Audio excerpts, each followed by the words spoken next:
అస్సలాము అలైకుం వరహ్మతుల్లాహి వబరకాతుహు. ముహమ్మద్ సల్లల్లాహు అలైహి వసల్లం గురించి స్వయంగా అల్లాహ్ తాలాయే చెప్పాడు, ఈయన నా ప్రవక్త అని. ఓకేనా. సో దానికి ఆధారం ఏంటి అంటే ఖురాన్లో సూరతుల్ ఫతహ్ ఆయత్ నెంబర్ 29లో మీరు చూడండి. ఓకేనా. చివరి వాక్యం ముహమ్మదుర్ రసూలుల్లాహ్ వల్లదీన మఅహు అషిద్దాదు అలల్ కుఫారి రుహమాఉ బైనహుం. అల్లాహు అక్బర్. ఇక్కడ చూడండి అల్లాహ్ ఏమంటున్నాడు. ముహమ్మద్ సల్లల్లాహు అలైహి వసల్లం అల్లాహ్ ప్రవక్త అని స్వయంగా అల్లాహ్ తాలాయే చెప్తున్నాడు.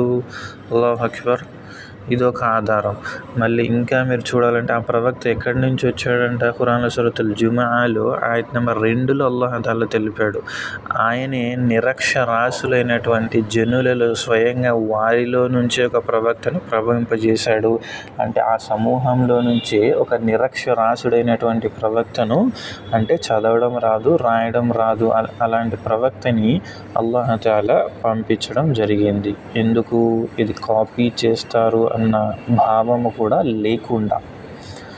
అదేవిధంగా అల్లాహ్ తాలా నిరక్షరాస్యుల గురించి అయిన ప్రవక్త గురించి ఖురాన్లో సూరతుల్ ఆరాఫ్ ఆయత్ నెంబర్ 157లో కూడా తెలిపాడు. ఇక్కడ చూడండి. ఓకేనా. అల్లదీన యత్తబిఊన రసూలన్ నబియ్యల్ ఉమ్మియ్య. ఇక్కడ చూడండి, ఉమ్మియ్య అని ఉంది ఇక్కడ. ఓకేనా. ఉమ్మియ్య అంటే నిరక్షరాస్యులు అని అర్థం అన్నమాట. సో ఇక్కడ చూడండి, ఈ సందేశహరుని నిరక్షరాసి అయిన ఈ ప్రవక్తను అనుసరించేవారు కరుణించబడతారు. అల్లాహు అక్బర్. మనందరికీ తెలిసిన విషయమే కదా మొట్టమొదటి అవతరణ ఎలా జరిగింది. ఖురాన్లో సూరతుల్ అలఖ్లో ఆయత్ నెంబర్ 1 నుండి 5 వాక్యాల వరకు అవతరించినప్పుడు జిబ్రైల్ అలైహిస్సలాం ముహమ్మద్ సల్లల్లాహు చదువు అన్నప్పుడు ప్రవక్త ఏమన్నారు? మానా బికరే, నాకు చదవడం రాదు అన్నారు.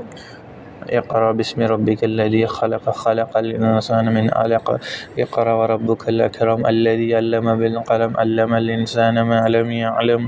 మొదటి 5 వాక్యాలు సూరతుల్ అలఖ్లో. సో దీన్ని బట్టి ముహమ్మద్ సల్లల్లాహు అలైహి వసల్లం అల్లాహ్ యొక్క చిట్ట చివరి దైవ ప్రవక్త అని మనకి అర్థమవుతుంది. ఓకేనా. బారకల్లాహు ఫీకుం.